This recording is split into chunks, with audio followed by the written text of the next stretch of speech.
अस्सलाम वालेकुम फ्रेंड्स, कैसे हैं आप सब। उम्मीद करती हूँ आप सब खैरियत से होंगे। आज मैं आपको समोसा पट्टी महफूज करने का तरीका बताऊंगी, बहुत ही आसान तरीका।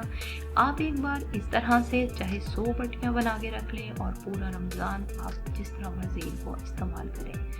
सबसे ज़्यादा मुश्किल काम तो मेरी बहनों को यही लगता है कि समोसा पट्टी को बेलना।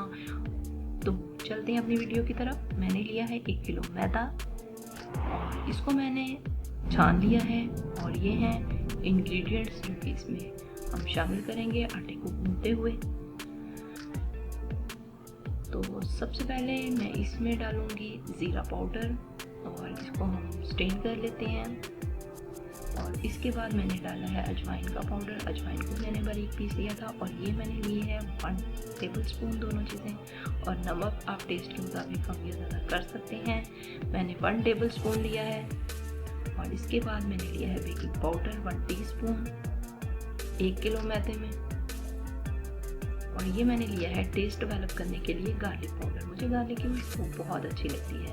और इसमें आप कॉर्नफ्लोर डालेंगे 2 टेबल स्पून और 5 टेबल स्पून आप इसमें घी मेल्ट करके डालेंगे। इसको अच्छे से मिक्स कर लें और नीम गर्म पानी से इसका हम डो तैयार करेंगे।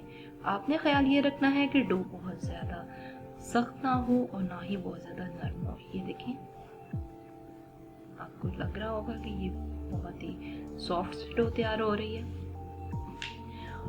और अगर आपके पास रैपिंग शीट ना हो तो आप कुकिंग ऑयल के पैकेट को कट करके भी इसके ऊपर लगा सकते हैं, क्योंकि उसके अंदर ऑयल लगा होता है। और ये इस तरह से डो हमारी बहुत अच्छी बन जाएगी। 15 मिनट आपने फ्रिज में रखना है और उसके बाद इस तरह से डो रेडी हो जाएगी। अब मैं इसके करूँगी पेड़े। तकरीबन मैंने इसके मीडियम साइज़ के पेड़े करने हैं। आपने बहुत बड़े या बहुत छोटे नहीं करने। इस तरह से आप पेड़े बना लें, जितने मर्जी पेड़े बनाएं। मैंने 8 पेड़े बनाए हैं आपको दिखाने के लिए। और आपने इसको बस 2 से 3 बार इस तरह से बेलना है और छोटे साइज़ में इस तरह की टिक्कियाँ सी बना लें। जब सारे पेड़ों की आप टिक्कियाँ बना लें तो आप सबसे पहले एक टिक्की को नीचे रखें और इसके ऊपर ये इस तरह से ऑयल ग्रीस करें। उसके बाद आप अगर चाहें तो मैदा भी स्प्रेड कर सकते हैं। फिर दूसरी टिक्की को ऊपर रखें और इस तरह से उसको भी ऑयल से ग्रीस करें। इसी तरह हम तीसरी टिक्की को भी इस तरह से ऑयल से ग्रीस करेंगे और ऊपर चौथा, ये देखें, चौथी जो है वो रख देंगे। इसी तरह आप 4-4 टिक्कियों के इस तरह इकट्ठे से इनको जोड़ लें। आप यकीन जानें कि इस तरीके से अगर आप समोसा पट्टी बनाएंगे तो आप खुद हैरान रह जाएंगे कि कितना आसान काम हो गया है आपका।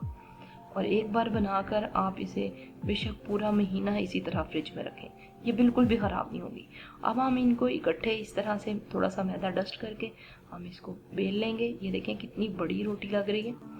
और इसको आपने तवे को थोड़ा गर्म कर लेना है और उसके बाद फ्लेम बिल्कुल लो कर लेना है। लो फ्लेम पर आपने इस तरह से कुक करना है दोनों साइडों से।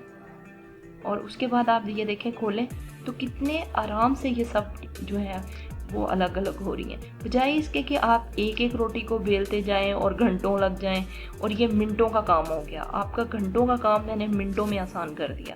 और इस तरह से आप इनको एक बार खोल के हवा लगवाएं और इसके बाद इकट्ठे करके आप इनको कट कर लें। और किसी भी शॉपर में, किसी भी पैकिंग में आप इसको फ्रिज में महफूज रख सकते हैं। अगर आपको मेरी वीडियो अच्छी लगे तो इसे लाइक करना ना भूलिएगा और कमेंट बॉक्स में मुझे ज़रूर बताइएगा कि आपको मेरी वीडियो कैसी लगी।